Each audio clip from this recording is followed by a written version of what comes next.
What's going on, guys? It's your boy Jay Rich, back for another episode of Across the Pod with my main man Tom. Tom, it is game week 10, and I think you might just owe me a small apology, but you do owe Chris Wood a big one because you have not been in on Chris Wood. You said, I don't know, scored again, playing great, but your boy Phil Foden, another blank, another week in the team. Devastated. But how are you doing, my friend? How are you doing?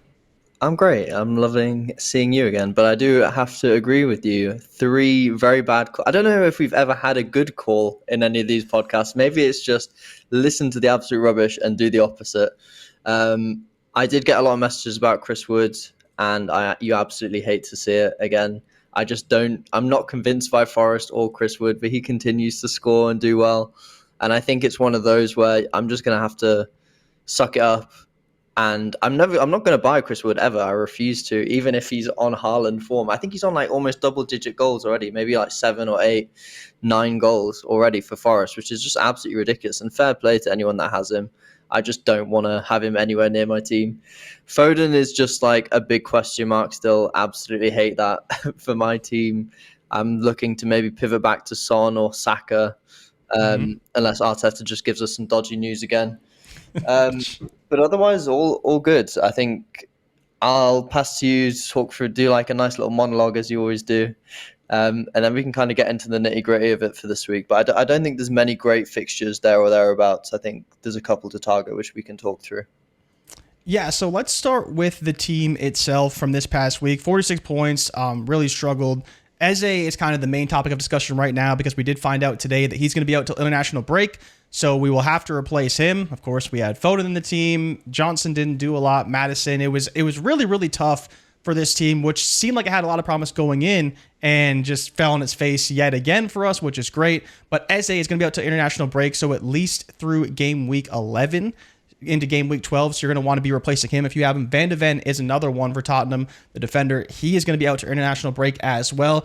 The other thing is you talked about Foden and City, who have a ton of injuries, and Pep was talking about this on Wednesday, saying he's never had a team that's had this many injuries before, but Savinho was carted off the field, and he is apparently dealing with a knock, but it's still pretty bad. So that's really interesting. And then Gavardiol is another one who is questionable right now to play. And so we'll see if he's going to be available or not. And that just basically leaves, once again, Phil Foden to have all the opportunity in the world and has been doing absolutely nothing with it. And then Arteta did comment on Gabriel, saying if he's able to train today, he could be available for the game, but that doesn't necessarily mean he's going to start. But Tom, you did have some notes for us on game week 10, so let's get into those right now. Yeah, I think you're right. So the way I've set up my team, you can see it on the left-hand side. The main thing that I've done this week is bring in 8 Nuri, and I think a lot of people are going to be targeting Wolves assets with their fixture swing, and I absolutely love him. I think he's returned in 4 of the last 6. He's scored 4 goals this season already.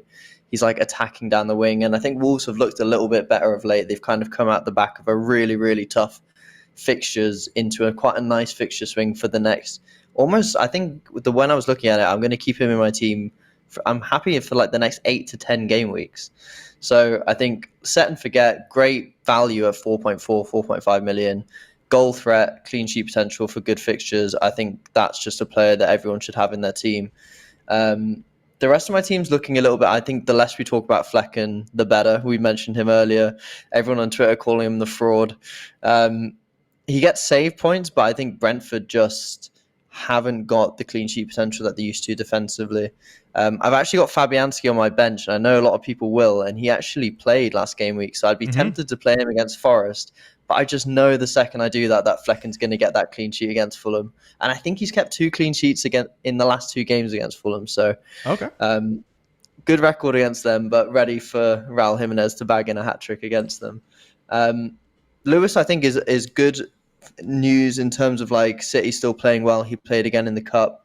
I'd still see him starting. There probably might be a point when Pep switches him out, but I think with Guardiola's doubt, I'd still be tempted just to start Lewis and go with it. I do think Vardiol starts there, and I do think Gabriel probably starts as well. So I think if you've got those assets, probably worth keeping them in.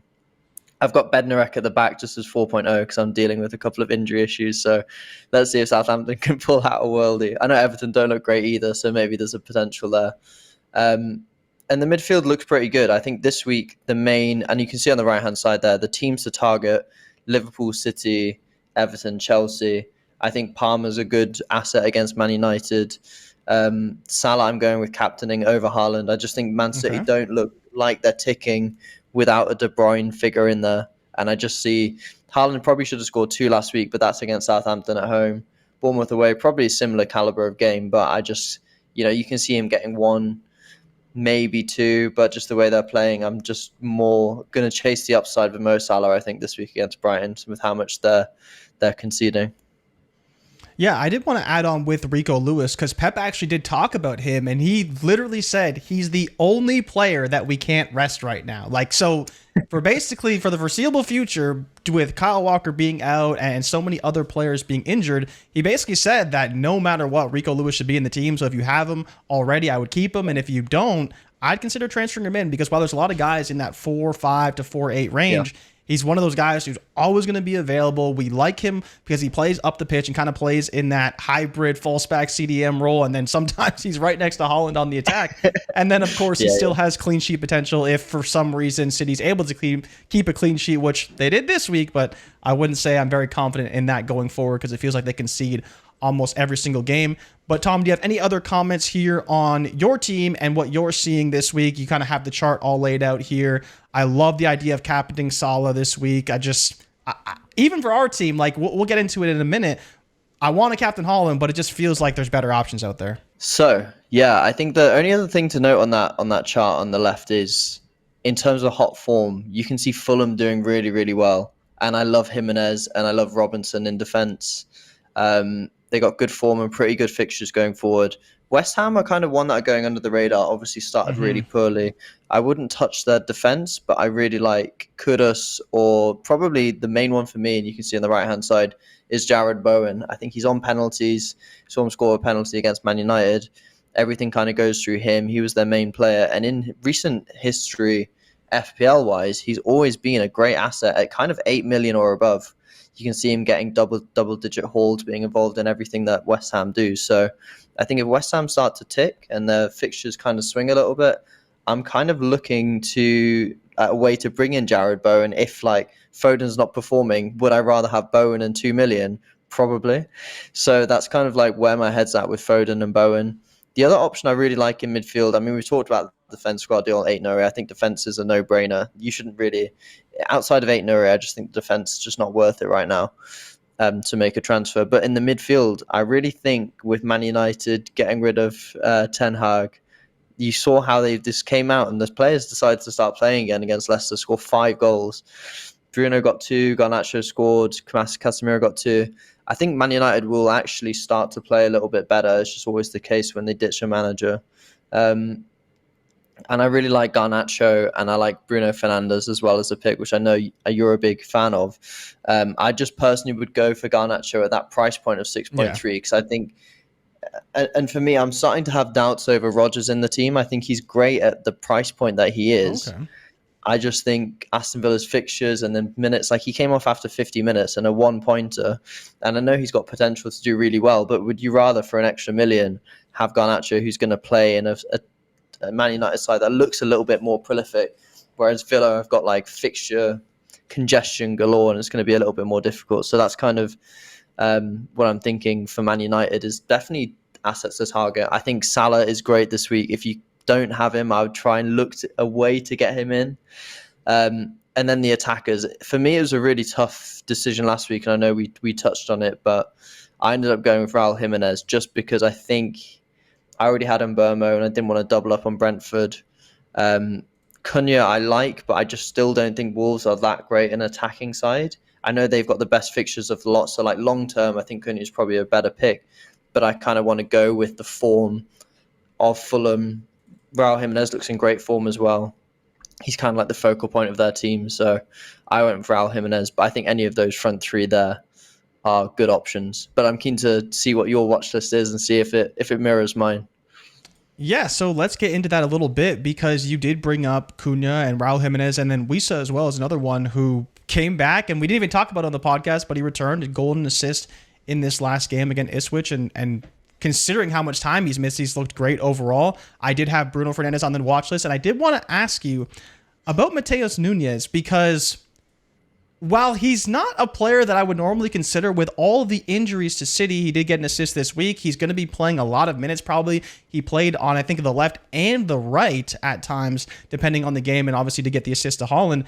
He just feels like a player that with good matchups, maybe for a few weeks, if you need to kind of patch it together at 4.9, could be decent, even as a guy on the bench who's probably going to be playing for City and has an opportunity to get you 3 points in a game or even a little bit more than that. It's just a player that I was like, for the price point and where they're at right now as a team, they're completely decimated on the wings. And with Savino going down as well, it's just another opportunity to get a City asset that otherwise you'd never consider. And so I did have him on the watch list as well. Very similar.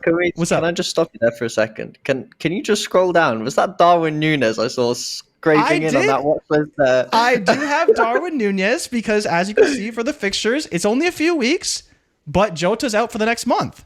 So with Jota out for the next month, you will probably see Darwin Núñez start a lot. I'm not saying that it's a great idea because, Darwin Núñez a little inconsistent. Train restarting.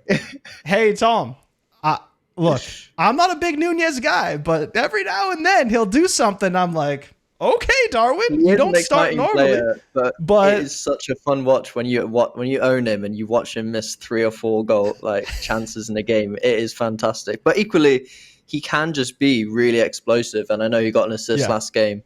It's a good point with Jota being out because I also think Gakpo scored 2 and looked really good midweek against Brighton. And obviously they've got Brighton again. So I think either Gakpo or Núñez could really be a good shout. Let's keep an eye on that for real.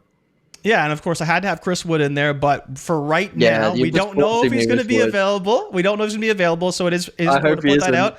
But as you see, 4 goals in his last 3 games, 2 against Leicester because he's the best. But yeah, I did want to bring up Fernandes because for my personal team, right, I do have Foden in the team. We have Foden in this team, but we got to replace Eze, so we'll talk about that in a second. But to score 2 goals for a player who I believe is still one of the tops in the Premier League in shots per game, in expected goal involvements, he's very, very high. And finally, he broke through and scored 2 midweek. Casemiro with just the strike of the century scoring that 1 goal. I just believe that at some point, he has to get really, really hot. And at 8.2, if you're telling me I can save $1 million and go from Foden to Bruno Fernandes, I think that's almost worth it even this week because they do have Chelsea. Then they have 3 great fixtures in a row.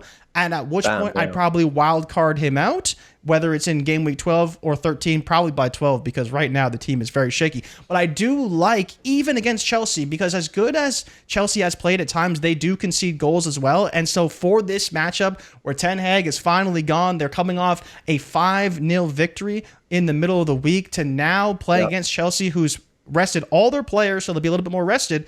But I do think there could be a lot of goals in this game on both sides, not just on the Chelsea side. So I did want to point him out. Mikolenko, of course, is always going to be there because the fixtures, once again, are still good for the next 5 weeks. So if you do need a defender at 4.3, I think he's worth it. Finally got that clean sheet I've been looking for. Yeah. But now Tom becomes the most impossible task. Eze is out. He's not playing for the team anymore. He's got to go. It's a sad day. Who are you putting in his spot for this week? How much money do we have? Let's get the lowdown. We have 7.5. So actually more than I thought. I do think Man United's the best option right now if we want to go mid. I like Jared Bowen as well, which we could get pretty much bang on, I think. Jared Bowen 7.4. So for me, it would be between Bowen or Garnacho. I know if we could get Bruno, I probably would go for Bruno. But I mean, we could get rid of Foden. We just yeah, I know, but we don't have another transfer, and I think we just keep Foden in. I think we need to trickle this team to a game week 12 wildcard, and it's going to feel so sweet getting all these players out. Barker's still in there, I mean, it's a disaster. So I think for me, I would say Garnacho's my pick for this week, but Can we have a look at West Ham's fixtures quickly? Because if they're Absolutely. looking good, It's a couple weeks, but it would take us again. We would have to probably deal with the Newcastle fixture, which away is not going to be great because they do play great at home. But that's where the reason why I don't mind Garnacho is, once again, I do think they'll be fine, and I'd be willing to ride it out for this one fixture because you get the next three. Leicester at home, Ipswich away. Why would we care about that? And then Everton once again at home. So to have 3 of the next 4 games at home, and even the Chelsea game is at home as well. Tough fixture, but at least they're playing at Old Trafford. I do like what the upside could be. And once again, he would take us absolutely through to the wild card versus Bowen, who more expensive, maybe has a little bit higher upside, especially for this week. You really only have him through week 11. And then if we have to play him for week 12 as well, that's when it becomes a little bit more difficult. So saving the million, rolling into next week could be decent. I guess we're wildcarding in game week 12. So if we just think about it, is for the next 2, who do we think is going to get the most points? Is it Bowen versus Forest and Everton, or Garnacho versus Chelsea and Leicester, both at home? It's tough, man. It's tough. That's tough, I think. So here's my problem with this fixture right here. Forest away looks good, but every time I watch Forest, they're only conceding like 1 goal, and they're just been very strong defensively. And that's the reason why I have some small concerns about that. And then you brought up Kudos, who's not going to be available in this game because he's still suspended from his red card from a few weeks ago because he's an absolute moron.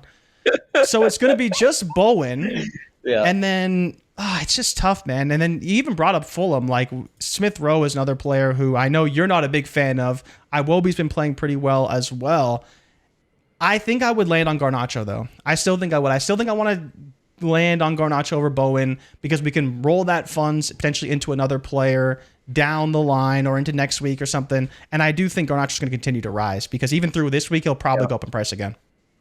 I think you're right, because actually the extra million we get from not picking Bowen probably allows us to do a Foden to a Saka or a Foden to a Son or something of the like. So I think that's probably the smart move.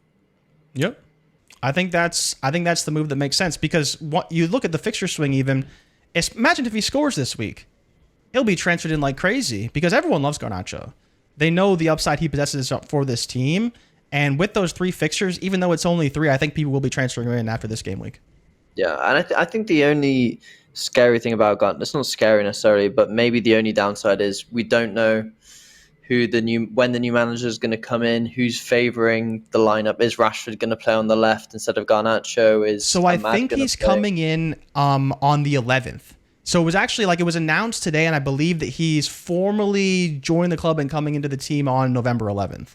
So there is a bit of time, and we'll probably see something similar to we saw midweek when Van Nistelrooy was at the helm. So I think that at least for now, Garnacho should be safe. And then, like you said, we'll see in a few weeks kind of as things change with the new manager coming in. Okay. Well, if you think Garnacho's nailed, I think if he's nailed, he's the better pick. So I'm happy for that. But if he's on the bench, I want an apology for next week. I still owe you an apology, actually, and I'm sorry for the Foden versus Haaland, and I'm glad we captain Haaland. So there you go. All right, so the transfer is made, and I appreciate your apology because I definitely deserved it. Who are you captaining this week with this team? It can't be anyone other than Haaland, really, I don't think. The way I see it, that's just what makes sense. We don't have a Salah. We probably wouldn't captain Saka, even Newcastle away. And we don't have Palmer on the team right now either. So hopefully one day we can get them all on the team. But for now, I think we're stuck with Haaland. And I think that just makes sense. Tom, do you have any other final thoughts for people to know? I mean, the fixtures this week, there's nothing crazy, honestly. They're all kind of fine. Like Villa Spurs isn't really anything crazy. Palace without Eze versus Wolves. It's just not a whole lot to see here. Yeah, no, I agree with you. I think we kind of covered the main things. It was nice to get on and chat FPL, though. And it's nice to see you in a Newcastle shirt, as always. So I'm happy. The big man, the big Swede, he's back, baby. And he's scoring goals. That's what we like to see. I mean, Arsenal this week. Let's keep an eye on him. Tom, there's no way. It's crazy. You look at the fixtures for Newcastle. They are never making my team for so long. There's just... Do they not get good at some point? I'm sure there's a point when they get good. I'm sure. Come on, let's just finish on a bit of Newcastle goodness. I mean, you got three game weeks here. That's not terrible. What do you think of that? It's not great. And again, Forest, and two of them are away, and they've been terrible away. Yeah, okay. Let's park the Newcastle bus for now. We'll be in a few weeks, but it's gonna come. I hope so. But yeah, that's kind of my thoughts. You kind of saw the watch list and the players we're looking at for the next few game weeks. We've talked about the players and teams that have great fixtures for the next few weeks. We're kind of holding on right now, waiting for the wild card. We're still rocking with Phil Foden, but we did make this change from Eze down to Garnacho. I think that's going to pay dividends for us, and I really would be looking at Man United because I think the changes are going to be good for them, and they could be playing much, much better. But Tom, final thoughts for the people before we head out of here. No final thoughts. That's it. It's perfect. Been a great week for us. Thank you, everybody, for tuning in. Make sure you like and subscribe to all the content. We'll see you next week for hopefully, which will be a very successful signing in Garnacho. Until next time, I'm your host, Jordan Richards, from my main man, Tom. We're out. Peace.